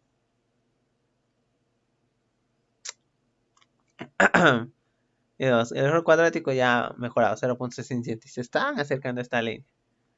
Hay otro método de ensamble que dice Gradient Boosting Regression, que también aquí aplica los 40, los máximos de nodos, y se lo entrena de entrenamiento y de prueba, y parece que se está cargando tanto de entrenamiento como de prueba. Entonces aquí con estos métodos de ensamble y variando estos valores podemos ver cuál sería nuestro mejor modelo utilizando diferentes modelos. Semana 4. Agrupación y series de tiempo. Las metas de esta semana. Entender los conceptos relacionados con los algoritmos de agrupamiento. Implementar el algoritmo K-means para resolver problemas de agrupamiento. Comprender los conceptos relacionados con las series de tiempo. Agrupicar diferentes instrucciones de Python para dibujar una serie de tiempo y utilizar el conocimiento adquirido de una serie de tiempo para predecir valores futuros. Entonces vamos a ver el primer tema que es clustering, que en español significa agrupamiento. Nuestro objetivo aquí es agrupar los datos en diferentes, digamos, intervalos, pero a diferencia de los árboles de regresión, no vamos a agrupar, digamos, no vamos a agrupar sabiendo ya qué datos va a agrupar, sino vamos a buscar un valor llamado centroide y si los datos están cerca de ese centroide, entonces se los agrupan los clústeres. ¿Ya? Por eso vemos aquí, por ejemplo, los centroides se los pone con verde y cada clúster está agrupado. Ese es el objetivo fundamental de estas técnicas, es identificar diferentes grupos donde la similitud entre los miembros del mismo sea alta y la similitud con los miembros de otros grupos sea baja. Existen múltiples algoritmos de clustering, pero a continuación se presenta un esquema donde se observan 4 tipos de algoritmos, basados en centroides, basados en densidad, en distribución y jerarquía. Los que nosotros vamos a enfocarnos bien son basados en centroides. Los algoritmos basados en centroides agrupan diferentes grupos en K-grupos basándose en la similitud de las características de los elementos. El agrupamiento se realiza a través de un proceso iterativo donde cada una de sus repeticiones se pretende minimizar la suma del cuadrado de las distancias entre cada uno de los sujetos y el centroide del grupo clúster. Aquí consta, este algoritmo consta de 3 pasos: asignación inicial de los centroides, creación de los conjuntos tomando en cuenta los elementos están más cerca del centroide y actualización de los centroides. Y los pasos 2 y 3 se repiten para poder mejorar, digamos, nuestro agrupamiento. Entonces, como vemos aquí los datos intervalos están como que se ven como que parecen estar en 4 grupos. No están todavía usados centroides. Entonces usamos un centroide que prácticamente puede ser un punto aleatorio en cualquiera de los lados. Eso ya depende del científico de datos. Y a ese centroide lo que vamos a hacer es ajustarlo a que se pueda acercarse a estos intervalos. Por ejemplo, este centroide se va a mover hasta acá. Se va a mover a este, como para decir centro, podría decir el centro. Este de aquí se va a mover al centro de este intervalo. Este de aquí se va a mover al centro de este intervalo. Y después de eso, vamos a intentar ver si nuestros grupos han sido los correctos. Ya, se vuelven a definir, después del movimiento se vuelven a definir cada uno de los grupos. Por ejemplo, algunos grupos cambian de color, quiere decir que a lo mejor no está diciendo que estos pertenecen a esto, entonces quiere decir que el centroide no está bien ubicado. Estos de aquí están predeciendo eso, quiere decir que el centroide no está bien ubicado, porque mira cómo los está agrupando esto de aquí. Entonces hay que volver a mover